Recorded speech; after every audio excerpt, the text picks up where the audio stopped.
sometimes, especially if it's a psychopathic person, so what I usually recommend every company, especially big companies, is to have a health professional. And then the agile coach, we are not people that we generally have expertise, so we know how to deal with this. So I generally recommend the agile coaches to work hand by hand with this the professional, the health professional. So I generally, when I see a situation like this, I say, okay, guys, is there any health professional in the company? Sometimes they have psychologists or even the person from human resources can have experience. And then I ask them to pair. So any strategy that is going to impact the team or the team where this person is, it has to be developed by the health professional in the company, and the coach has to work with that person.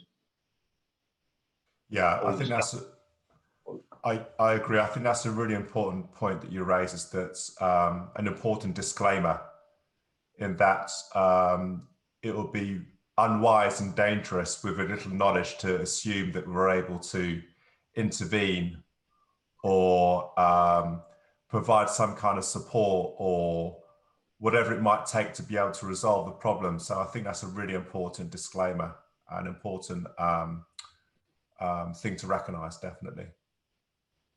And I think it's very important that we understand that we are dealing with a very specific profile, that we are not prepared for that.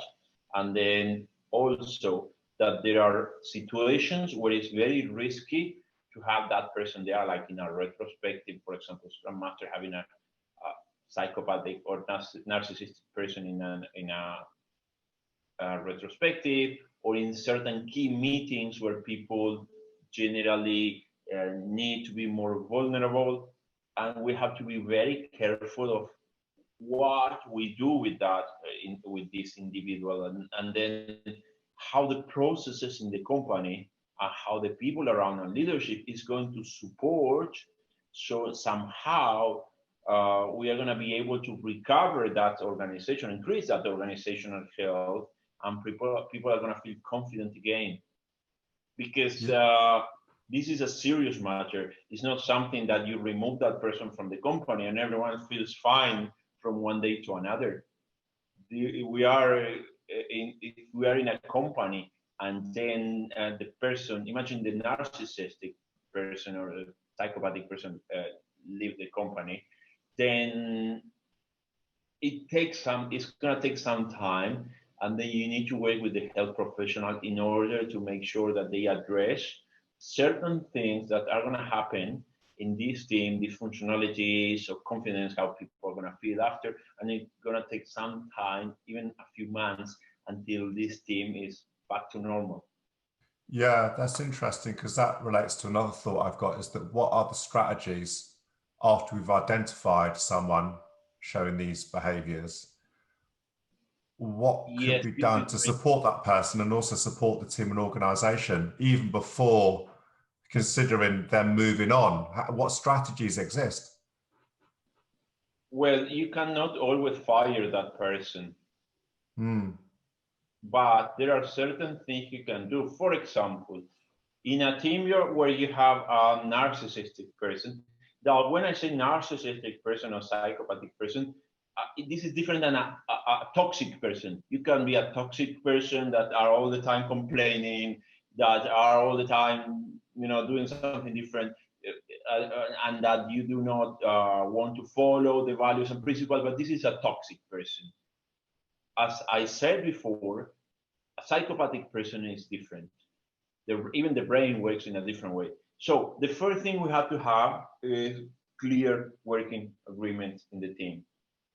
And when we have this kind of people in a team, they are very manipulative. So we have to be careful, and we have to make sure first that the values and principles are followed. And when I say are followed by the letter, so you need to make sure that everything is followed.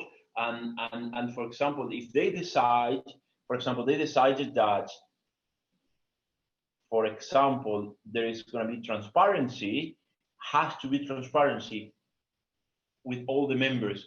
These people, psychopaths, generally try to keep many things hidden and do not work very well, for example, in certain frameworks like Scrum, where everything has to be visible. So the first thing is we need clear working agreements, values, and principles.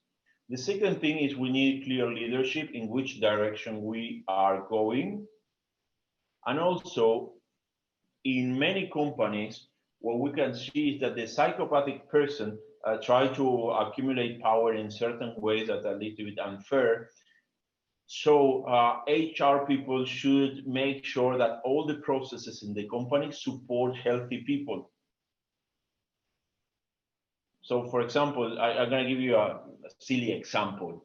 If everyone trying to do certain activity gets rewards, and then this person is going to be able to move from one position to a higher position in the following year, then what can happen is that this psychopathic person can cheat the system or can do certain things or manipulate people in order to achieve that. So it has to be based on values, for example, team values. All the team have to work together to achieve certain outcome, for example, or results. And that's a good way. Also, in certain companies, in certain banks where I've seen many narcissists and psychopathic people, what they do is they make sure that, for example, there is one psychopathic person, the whole team knows about how to deal with that person, and the whole team is protected somehow. Yeah, And this is also interesting. very important, supported by, you know, masters, health professionals, and other people in the organization. But we have more impact in a company, but you know, a company with more narcissists, even if, as I said, if they have a great framework, a great people, and very clever individuals, they are going to produce less than if you just remove those people from the company.